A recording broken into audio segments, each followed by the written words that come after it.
Hello ಸ್ನೇಹಿತರೆ, so ಈ ಒಂದು ವಿಡಿಯೋ ಯಾರೆಲ್ಲ ಕಾಂಪಿಟೇಟಿವ್ ಎಕ್ಸಾಮ್ಗೆ ಪ್ರಿಪೇರ್ ಆಗ್ತಿದ್ರಲ್ಲ ಅವರಿಗೆ ಯೂಸ್ಫುಲ್ ಆಗುವಂಥ ವಿಡಿಯೋ. ಆ ಕಾಂಪಿಟೇಟಿವ್ ಎಕ್ಸಾಮ್ಸ್ ಪ್ರಿಪೇರ್ ಆಗ್ತಿರೋಂಥವರಲ್ಲಿ ಸೆಲೆಕ್ಟೆಡ್ ಕ್ಯಾಟಗರಿ ಯಾವುದಪ್ಪ ಅಂದರೆ ಟೆಕ್ನಿಕಲ್ ಕ್ಯಾಟಗರಿ. ಸೊ ಟೆಕ್ನಿಕಲ್ ಎಕ್ಸಾಮ್ಸ್ಗೆ ಯಾರೆಲ್ಲ ಪ್ರಿಪೇರ್ ಆಗ್ತಿದ್ರೋ ಅವರಿಗೆ ಯೂಸ್ಫುಲ್ ಆಗೋಂಥ ಒಂದು ಅಪ್ಕಮಿಂಗ್ ನೋಟಿಫಿಕೇಷನ್ನ ಒಂದು ಇನ್ಫಾರ್ಮೇಷನ್ನ ವಿಡಿಯೋ ಇದು. ಸೊ ಯಾವುದಪ್ಪ ಅದು ನೋಟಿಫಿಕೇಷನು ಏನು ಕತೆ ಅಂತೇಳಿ ವಿಡಿಯೋದಲ್ಲಿ ನೋಡೋಣ. ಸೊ ಸ್ಟೂಡೆಂಟ್ಸ್ ಹೇಳ್ತೀನಲ್ಲ, ಸೊ ಯಾರೆಲ್ಲ ಮುಂದಿನ ದಿನಗಳಲ್ಲಿ ಬರುವಂಥ ಎಕ್ಸಾಮ್ಸ್ಗೆ ಪ್ರಿಪೇರ್ ಆಗ್ತಿದ್ರೋ ಅವರಿಗೆ ಬೂಸ್ಟಪ್ ಆಗೋದಕ್ಕೆ ಈ ಒಂದು ಅಪ್ಕಮಿಂಗ್ ನೋಟಿಫಿಕೇಷನ್ಸಿನ ವಿಡಿಯೋ ಮಾಡ್ತಾ ಇದ್ದೀನಿ. ಯಾಕಂದರೆ ಮುಂದೆ ಇದು ಬರುತ್ತೆ ಅಂತಂದರೆ ನೀವು ಇನ್ನೂ ನಿಮ್ಮ ಪ್ರಿಪ್ರೇಷನ್ನ ಎನ್ರಿಚ್ ಮಾಡ್ಕೋಬೋದು, ಇನ್ನೂ ಸ್ಪೀಡಪ್ ಮಾಡ್ಕೋಬೋದು, ಇನ್ನೂ ಸ್ವಲ್ಪ ಟೈಮ್ನ ಸ್ಪೆಂಡ್ ಮಾಡ್ಬೋದು. ಯಾಕಂದರೆ ಮುಂದೆ ಬರುತ್ತೆ ಅಂತ ಕನ್ಫರ್ಮ್ ಆದಾಗ ನೀವು ಪ್ರಿಪ್ರೇಷನ್ನು ಚೆನ್ನಾಗಿ ಹಾರ್ಡ್ ವರ್ಕ್ ಮಾಡ್ತಾ ಇನ್ನೂ ಜಾಸ್ತಿ ಮಾಡ್ಕೊತ ಹೋಗ್ಬೋದು. ಯಾಕಂದರೆ ಭಾಳ ಜನ ನಾನು ನೋಡಿದ್ದೀನಿ, ಎಕ್ಸಾಮ್ ಇನ್ನೇ ನಾಳೆ ಇದೆ ಅಂತ ಅಂದಾಗ ಒಂದು ವಾರನೋ ಒಂದು 20 ದಿನದ ಮುಂಚೆ ಪ್ರಿಪೇರ್ ಆಗ್ತಾ ಹೋಗ್ತಾರೆ. ಎಕ್ಸಾಮ್ ಚೆನ್ನಾಗಾಗಲ್ಲ, ಲಾಸ್ಟಿಗೆ ಏನು ಹೇಳ್ತಾರೆ, ಪ್ರಿಪೇರ್ ಮಾಡ್ಕೊಂಡಿರಲಿಲ್ಲ, ಎಕ್ಸಾಮು ಇವಾಗೆ ಬಂದುಬಿಡ್ತು, ಗೊತ್ತಾಗಿದ್ದೇ ಲೇಟು ಅಂತ ಹೇಳ್ತಾರೆ. ಸೊ ಆ ಒಂದನ್ನು ಆ ಥರ ಆಗೋದನ್ನ ಆ ಫೇಲ್ಯೂರ್ಸ್ನ ಅವಾಯ್ಡ್ ಮಾಡೋದಕ್ಕೆ ಮುಂಚಿತವಾಗಿಯೇ ಈ ಥರ ವೀಡಿಯೋಸ್ನ ಮಾಡಿಬಿಟ್ಟು ನನ್ನ ಚಾನಲ್ನ ನಾನು ಅಪ್ಲೋಡ್ ಮಾಡ್ತೇನೆ. ಸೊ ಮುಂದೆ ಬರುತ್ತೆ ಅಂತಂದಾಗ ಪ್ರಿಪ್ರೇಷನ್ನ ಶುರು ಮಾಡ್ಕೊಂಬಿಡಿ. ಚೆನ್ನಾಗಿ ಹಾರ್ಡ್ ವರ್ಕ್ ಮಾಡಿದ್ರೆ ಆ ಒಂದು ನೋಟಿಫಿಕೇಷನಲ್ಲಿ ಏನು ವೇಕೆನ್ಸೀಸ್ ಇರುತ್ತೆ ಅಷ್ಟು ವೇಕೆನ್ಸೀಸಲ್ಲಿ ನಿಮ್ಮ ಒಂದು ಜಾಬು ನಿಮ್ಗೆ ಇರುತ್ತೆ. ಹಾರ್ಡ್ ವರ್ಕ್ ಮಾಡಿರೋರಿಗೆ ಇವತ್ತಿಲ್ಲ ನಾಳೆ ಫಲಿತಾಂಶ ಬಂದೇ ಬರುತ್ತೆ. ಹಾಗಾಗಿ ಅಪ್ಕಮಿಂಗ್ ನೋಟಿಫಿಕೇಷನ್ಸ್ ಏನಾದರೂ ಬರುತ್ತೆ ಅಂತ ಗೊತ್ತಾಯಿತು ಅಂದರೆ ಪ್ರಿಪ್ರೇಷನ್ನ ಚೆನ್ನಾಗಿ ಮಾಡ್ಕೊಳ್ತಾ ಹೋಗ್ರಿ. ಸೊ ಈಗ ಬರೋಣ, ಇದು ಯಾವ ಒಂದು ಟೆಕ್ನಿಕಲ್ ನೋಟಿಫಿಕೇಷನ್ ಏನು ಕತೆ ಅಂತ ಹೇಳ್ಬಿಟ್ಟು ನೋಟಿಫಿಕೇಷನಲ್ಲಿ ನೋಡೋಣ. ಸೊ ಇದು ಹೇಳ್ಬೇಕಂದ್ರೆ KEAದವರು ಕಂಡಕ್ಟ್ ಮಾಡುವಂಥ ಎಕ್ಸಾಮಿನೇಷನ್ದು ನೋಟಿಫಿಕೇಷನ್ ಇರುತ್ತೆ. ಸೊ ಇದು 5ನೇ ತಾರೀಕೆ 3ನೇ ತಿಂಗಳು 5ನೇ ತಾರೀಕೆ ಬಂದಿರೋಂಥ ನೋಟಿಫಿಕೇಷನು. ಆದರೆ ನನ್ನ ಚಾನಲಲ್ಲಿ ಇವತ್ತು ನಾನು ಅಪ್ಲೋಡ್ ಮಾಡ್ತಾ ಇದ್ದೀನಿ. ಇಲ್ಲಿ ನೋಡಿ, direct recruitment for the post of vacate in government tool room and training centre, ಅಂದರೆ GTTC ಅಂತ ಹೇಳ್ತೀವಿ. ಸೊ ಯಾವ ಡಿಪಾರ್ಟ್ಮೆಂಟಲ್ಲಿನ ಪೋಸ್ಟ್ಗಳು ಅಂದರೆ ಇದು GTTCನಲ್ಲಿರುವಂಥ ಪೋಸ್ಟ್ಗಳು, GTTC ಅಂತ ಹೇಳ್ತೀವಿ. ಸೊ ನಿಮ್ಗೆ ಕೇಳ್ತೀರಾ NTTF ಕೇಳ್ತೀರಾ, FTI ಕೇಳ್ತೀರಾ, ಡಿಪ್ಲೊಮೊ ಕೇಳ್ತೀರಾ, ITI ಕೇಳ್ತೀರಾ, JOC, JLC, GTTC, ಈ ಥರ ಹಲವಾರು ಟ್ರೇಡ್ಗಳಿದ್ದಾವೆ, ಹಲವಾರು ಡಿಪಾರ್ಟ್ಮೆಂಟ್ಸ್ ಇದಾವೆ, ಟೆಕ್ನಿಕಲ್ ಡಿಪಾರ್ಟ್ಮೆಂಟ್ಸ್. ಅಷ್ಟು ಟೆಕ್ನಿಕಲ್ ಡಿಪಾರ್ಟ್ಮೆಂಟ್ಸಲ್ಲಿ ಇದೊಂದು ಗೌರ್ಮೆಂಟ್ ರಿಕ್ರೂಟ್ಮೆಂಟ್ ಹೇಳಬೇಕಂದ್ರೆ ಸೊ ಸ್ಟೇಟ್ ಗೌರ್ಮೆಂಟಿಂದ ತೊಗೊಳ್ಳೋಂಥ ಪೋಸ್ಟ್ಗಳಾಗಿರ್ತವೆ. ಸೊ GTTC ಅಂತ ಹೇಳ್ತೀವಿ, government tool room and training centre ಅಂತೇಳಿ. ಈ ಒಂದು ಡಿಪಾರ್ಟ್ಮೆಂಟಲ್ಲಿ ವೇಕೇಟ್ ಆಗಿರುವಂಥ ಪೋಸ್ಟ್ಗಳ ರಿಕ್ರೂಟ್ಮೆಂಟಿನ ನೋಟಿಫಿಕೇಷನ್ ಇದು. ಸೊ ಏನಪ್ಪ ಇದು ನೋಡಿ, as per the letter from managing director government tool room and training centre dated 20/2/2023 and 20/2/2024 KE will be conducting the competitive exam. So KEದವರೇ conduct ಮಾಡ್ತಾರೆ ಈ GTTCನಲ್ಲಿ ಕಾಲ್ ಮಾಡಿರುವಂಥ ಪೋಸ್ಟ್ಗಳಿಗೆ. ಇದು ಒಂದು ಗೊತ್ತಾಯಿತು ಯಾರು ಕಂಡಕ್ಟ್ ಮಾಡ್ತಿದ್ದಾರೆ ಅಂತೇಳಿ. ಫಾರ್ ಡೈರೆಕ್ಟ್ ರಿಕ್ರೂಟ್ಮೆಂಟ್ ಅಂದರೆ ರಿಟರ್ನ್ ಟೆಸ್ಟ್ ಮುಖಾಂತರವಾಗಿ ಫಾರ್ ಇದೇನು RPC cadre and Kalyana Karnataka cadre. So ನಿಮ್ಗೆ ಗೊತ್ತಿರುತ್ತೆ, ಲೋಕಲ್ ಕಾರ್ಡರ್ ಮತ್ತು ಕಲ್ಯಾಣ ಕರ್ನಾಟಕ ಕಾರ್ಡರ್ HK ಮತ್ತು NHK ಅಂತೇಳಿ ಆ ಎರಡಕ್ಕೂ ಸಂಬಂಧಪಟ್ಟಂಥ ನೋಟಿಫಿಕೇಷನ್ನ ಮುಂದಿನ ದಿನಗಳಲ್ಲಿ ಬರುತ್ತೆ. So candidates has to appear for competitive exams to be conducted by KE. Candidates have to apply only through online by browsing the link. So ಹೇಳ್ತಾರಲ್ಲ, ಆನ್ಲೈನ್ ಮುಖಾಂತರವಾಗಿ ಮಾತ್ರ ನೀವು ಇದಕ್ಕೆ ಅಪ್ಲಿಕೇಶನ್ನ ಹಾಕಬೇಕಾಗಿರುತ್ತೆ.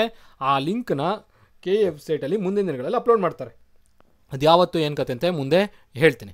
ಸೊ ನೀವು ಆನ್ಲೈನ್ ಮುಖಾಂತರವಾಗಿನೇ ಅಪ್ಲೈ ಮಾಡಬೇಕು, ಆಫ್ಲೈನಲ್ಲ. ಕೆಲವರು ಭಾಳ ಜನ ಏನು ಮಾಡ್ತಾರೆ, ಆಫ್ಲೈನ್ ಮುಖಾಂತರ ಅಂದ್ಕೊಂಡ್ಬಿಟ್ಟು ಬೇಕಾಗಿರೋ ಡಾಕ್ಯುಮೆಂಟ್ಸ್ನ ಪೋಸ್ಟ್ ಮಾಡೋಕ್ಕೆ ಹೋಗ್ತಾರೆ. ಆ ಥರದ್ದು ಎಂಟರ್ಟೈನ್ಮೆಂಟ್ ಆ ಥರ ಮಾಡೋಂಗಿಲ್ಲ ಅಂತ ಹೇಳ್ತಾರೆ. ಕೇವಲ ಆನ್ಲೈನ್ ಮುಖಾಂತರವಾಗಿ ಮಾತ್ರ ಅಪ್ಲೋಡ್ ಮಾಡಬೇಕು ನಿಮ್ಮ ಅಪ್ಲಿಕೇಶನ್ನ, ಅಂದರೆ ಅಪ್ಲೈ ಮಾಡಬೇಕಂತ ಹೇಳ್ತಾ ಇದ್ದೀನಿ. ನೆಕ್ಸ್ಟ್ ನೋಡಿ, ಪಬ್ಲಿಕೇಶನ್ ಡೇಟ್ ಯಾವಾಗಿದೆ ಅಂದರೆ 24/3/2024 ನೋಟಿಫಿಕೇಶನ್ ಪಬ್ಲಿಷ್ ಆಗುತ್ತೆ. ಅಪ್ಲಿಕೇಶನ್ ಹಾಕೋದಕ್ಕೆ 24ನೇ ತಾರೀಕಿಂದನೇ ಸ್ಟಾರ್ಟು. ಕೊನೆಯ ದಿನಾಂಕ ಯಾವತ್ತಾಗುತ್ತೆ, 23ನೇ ತಾರೀಕು 4ನೇ ತಿಂಗಳು. ಸೊ ಈ ತಿಂಗಳಲ್ಲಿ ನಿಮಗೆ ನೋಟಿಫಿಕೇಶನ್ ಬರುತ್ತೆ 24ನೇ ತಾರೀಕು. ನೆಕ್ಸ್ಟ್ ತಿಂಗಳು 23ಕ್ಕೆ ಕೊನೆಯ ದಿನಾಂಕ ಇರುತ್ತೆ. ಸೊ ಫೀ ಪೇ ಮಾಡೋದಕ್ಕೆ ಏನು ಬ್ಯಾಂಕ್ ಮುಖಾಂತರವಾಗಿ ನಿಮ್ಗೆ 2 ದಿನ ಎಕ್ಸ್ಟ್ರಾ ಕೊಟ್ಟಿದ್ದಾರೆ. 25ನೇ ತಾರೀಕು ಕೊನೆಯ ದಿನಾಂಕ ಆಗಿರುತ್ತೆ. ಬ್ಯಾಂಕ್ ಮುಖಾಂತರ ಪೇ ಮಾಡೋರಿಗೆ ಮಾತ್ರ ಎಕ್ಸ್ಟ್ರಾ ಡೇಸ್ ಅದು. ಸೊ ನಂಬರ್ ಆಫ್ ಪೋಸ್ಟ್ ಎಷ್ಟಿದೆ ಅಂದರೆ 74 + 2 ಕಲ್ಯಾಣ ಕರ್ನಾಟಕ ಹೋಗ್ತಿದೆ, 74 ಬಂದು ಲೋಕಲ್ ಕಾರ್ಡರ್ ಅಂದರೆ ಇದಕ್ಕೆ ಅದು RPC ಕಾರ್ಡರ್ಗೆ ಅಂದರೆ ನಾನ್ HKಗೆ ಬರ್ತಿದೆ. 74 ನಾನ್ HKಗೆ, 2 HKಗೆ, ಟೋಟಲ್ ಮೊತ್ತ 76 ವೇಕೆನ್ಸೀಸ್ಗೆ ಈ ನೋಟಿಫಿಕೇಷನ್ ಇರುತ್ತೆ.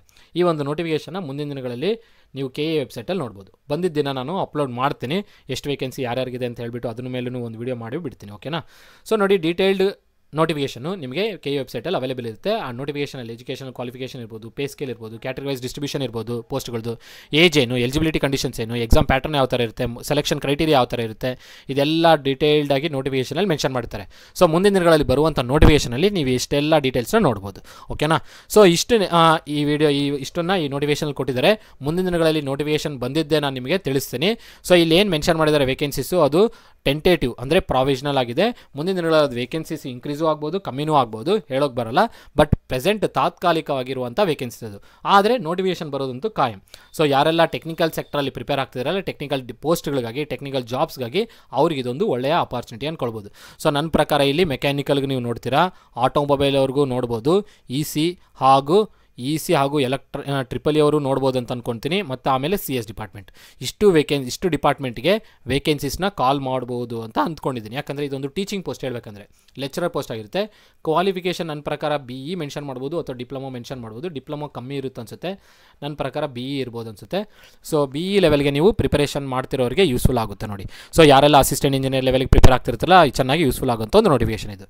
ಸೊ ಯಾರೆಲ್ಲ ಟೀಚಿಂಗ್ ಜಾಬಲ್ಲಿ ನಿಮ್ಗೆ ಇಂಟ್ರೆಸ್ಟ್ ಇರುತ್ತೋ ಅವರಿಗೆ ಒಂದು ಅದ್ಭುತವಾದ ಅವಕಾಶ ಇದು. ಸೊ ಮುಂದಿನ ದಿನಗಳಲ್ಲಿ ಬರುವಂಥ ನೋಟಿಫಿಕೇಶನ್ ಇದು ಅಪ್ಕಮಿಂಗ್ ನೋಟಿಫಿಕೇಶನ್ ಆಗಿರುತ್ತೆ. ಸೊ ಇದಕ್ಕೂ ನಮಗೆ ಕೋರ್ಸ್ ಅವೈಲೇಬಲ್ ಇರುತ್ತೆ, ಮೆಕ್ಯಾನಿಕಲ್ ಹಾಗೂ ಟ್ರಿಪಲ್ ಇ ಅದು EC ಡಿಪಾರ್ಟ್ಮೆಂಟ್ಗೆ. ಸೊ ಯಾರೆಲ್ಲ ಇಂಟ್ರೆಸ್ಟೆಡ್ ಇದ್ದೀರೋ ಈಗಲೇ ನೀವು ಕೋರ್ಸ್ನ ರಿಜಿಸ್ಟರ್ ಮಾಡ್ಕೊಳ್ಬೇಕಾಗುತ್ತೆ.